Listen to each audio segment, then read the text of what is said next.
इसमें भाषाओं का क्रमिक विकास, जिसमें सबसे पहले जो भाषा आई थी हमारी वो संस्कृत भाषा थी, जिसको देवों की भाषा भी कहते हैं। उसके बाद संस्कृत भाषा से निकली पाली भाषा, पाली से निकली प्राकृत भाषा और प्राकृत से अपभ्रंश, और अपभ्रंश के बाद जो भाषा थी वो अनहट। मतलब ऐसे अपभ्रंश से बहुत सारी भाषाओं का विकास हुआ, लेकिन उनमें से एक है अनहट, और उसके बाद आती है हमारी हिंदी। अब देखते हैं संस्कृत भाषा को दो भागों में बांट दिया। संस्कृत में वैदिक संस्कृत, लौकिक संस्कृत। तो ये वैदिक संस्कृत का अगर रस पूछा जाए तो कौन सा रस है? छंद रस। इसमें जैसे ऋग्वेद है, हमारे जो भी वेद है, तो वेदों की भाषा कौन सी थी? वैदिक संस्कृत। तो ऋग्वेद है, पुराण, उपनिषद, अवस्थायी भाषा की समकालीन भी इस भाषा को बोला जाता है। तो इन सब जो ऋग्वेद, पुराण, उपनिषद है, इनकी जो भाषा थी वो कैसी भाषा थी? वैदिक संस्कृत। अगर रस पूछा जाए तो छंद रस। उसके बाद आती है अपनी लौकिक संस्कृत भाषा। तो लौकिक संस्कृत जो भाषा है उसमें रामायण, महाभारत और ये पाणिनि का जो अष्टाध्यायी है वो लौकिक संस्कृत भाषा में लिखा हुआ है। अगर इसकी हमें संस्कृत भाषा की लिपि पूछी जाए तो वो कौन सी लिपि थी? ब्राह्मी लिपि। तो वैसे भी आप याद रखना, संस्कृत भाषा जैसे ब्रह्मा, विष्णु, महेश, ये सब संस्कृत भाषा ही यूज करते थे। देवताओं की जो भाषा थी संस्कृत ही थी। और परिवार तो बहुरूपीय परिवार। उसके बाद आती है संस्कृत से निकलती है पाली भाषा। इसको प्रथम देशीय भाषा भी कहते हैं। इसमें महात्मा बुद्ध का जो त्रिपिटक ग्रंथ है वो भी पाली भाषा में लिखा हुआ है। 500 ईसा पूर्व से 1 ईसा पूर्व, 1 ईसा पूर्व में ही ईसा मसीह का जन्म हुआ था। और अशोक के समकालीन कौन सी भाषा थी? तो भी पाली भाषा थी। ये भी ब्राह्मी लिपि में लिखी है। इसके बाद आती हमारी पाली से निकलती है। तो ऐसे भी पूछा जा सकता है कि पाली का विकसित रूप कौन सी भाषा है? तो प्राकृत भाषा। प्राकृतिक भाषा में जैसे महावीर स्वामी के जो भी ग्रंथ थे वो इसमें लिखे हुए प्राकृत भाषा में। आगम साहित्य लिपि ये भी प्राकृत भाषा में लिखा हुआ है। और मगध के क्षेत्र में सबसे पहले कौन सी भाषा का विकास हुआ? ऐसे क्वेश्चन पूछा जा सकता है, तो प्राकृत भाषा में। इसके बाद आती हमारी अपभ्रंश भाषा, 500 से 1000 ईसा पूर्व। अपभ्रंश का वाल्मीकि किसको बोला जाता है? स्वयंभू को। पुष्पदंत और भरत मुनि का जो नाट्य शास्त्र है ये सब कौन सी भाषा में लिखे हैं? अपभ्रंश भाषा में। ये ऐसे भी क्वेश्चन हो सकता है कि प्राकृत से विकसित भाषा कौन सी है? तो अपभ्रंश भाषा है। या पाली से विकसित भाषा कौन सी? तो प्राकृत भाषा है।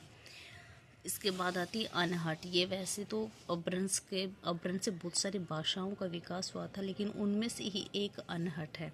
इसको संक्रमणकालीन या सांस्कृतिकालीन भाषा बोला जाता है। अब्दुल रहमान, दामोदर पंडित और विद्यापति, इन सब ने जो अपने लेख लिखे, कविता जो भी लिखे, तो उनकी जो भाषा थी वो अवहट थी। उसके बाद आती है हमारी हिंदी भाषा। अब हिंदी की अगर आदि जननी पूछा जाए तो वो संस्कृत को बोला जाता है, लेकिन हिंदी की जो जननी है वो अपभ्रंश को बोला जाता है। ये याद ध्यान रखना, हिंदी की आदि जननी संस्कृत, हिंदी की जननी होती है अपभ्रंश। अब अपभ्रंश से भी हमारी बहुत सारी आर्य भाषाओं का विकास हुआ। तो एक डॉक्टर ये भोलानाथ तिवारी ने अपभ्रंश के 7 भेद बताए। ये भी क्वेश्चन पूछा जा सकता है। इसमें आती है पहले शौर सैनी अपभ्रंश। तो जो पश्चिमी हिंदी, मतलब पश्चिमी क्षेत्र में जो भाषा बोली जाती है, जैसे राजस्थान, हरियाणा, उधर गुजरात साइड, तो ये पश्चिमी हिंदी होती है, जिसका उद्गम किससे हुआ? शौर सैनी अपभ्रंश से। फिर आती है अर्धमागधी। तो इसको पूर्वी हिंदी बोला जाता है, जो पूर्वी क्षेत्र में, यूपी के क्षेत्र में, इधर की साइड पूर्वी हिंदी भाषा बोली जाती है। फिर आती है हमारी मागधी भाषा। जो मागधी है ये बिहारी, उड़िया, उड़ीसा की तरफ, पश्चिम बंगाल और असमिया मतलब असम, इन क्षेत्रों में मगधी भाषा बोली जाती है। खश या खस शौर सैनी भी आ सकता है, खस अपभ्रंश वर्ड भी हो सकता है। तो ये होती है पहाड़ी जो भाषा होती है, पहाड़ी क्षेत्र की। तो उधर कुमाऊनी, गढ़वाल ये भाषा पूछी जाएगी, कुमाऊनी या फिर गढ़वाल, ये इसको कौन सी भाषा का अपभ्रंश है, ये सब क्वेश्चन पूछे जा सकते हैं। पैसाची, लहंदा, पंजाबी, पंजाब की साइड बोली जाती है। ब्राचड़, सिंधी, महाराष्ट्री, मराठी, ये सभी को पता है। और जो हमारे भाषाओं का आर्टिकल में जो वर्णन दिया है हिंदी भाषा का, तो आर्टिकल 343 से 351 तक है। भाग 17 8वीं अनुसूची में हिंदी भाषा का वर्णन दिया गया। एक होती है बघेली भाषा। तो पूछे से कि बघेली भाषा इनमें किन किन क्षेत्रों में बोली जाती है, कहाँ बोली जाती है, कहाँ पे नहीं बोली जाती है, ऐसे ऑप्शन हो सकते हैं। तो छत्तीसगढ़, सोनभद्र, मिर्ज़ापुर, प्रयागराज इनमें बघेलखंड कहलाते हैं ये, तो इनमें बघेली भाषा बोली जाती है। अयोध्या और लखनऊ के जो पास का एरिया है उसमें अवध अवधी भाषा बोली जाती है। जैसे तुलसीदास ने जो रचा था वो रामचरितमानस लिखी थी तुलसीदास ने, तो उनकी भाषा भी कौन सी थी, अवधी भाषा थी। ऐसे बांगरू, बांगरू हरियाणा में बोली जाती है, तो हरियाणा में बांगरू बोली जाती है, जिसको पश्चिमी हिंदी सोर्स यानी अभ्रंश ऐसे बोल सकते हैं हम, ये याद रखना।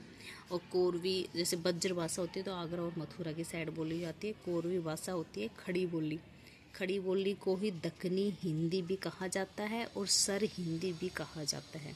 खड़ी बोली ये भी पश्चिमी एरिया की तरफ बोली जाती है, जैसे गुजरात, राजस्थान, हरियाणा में खड़ी बोली बोली जाती है। और ब्रज भाषा को पश्चिम बंगाल में ब्रज बोली भी कहा जाता है। ये क्वेश्चन PYQ का है।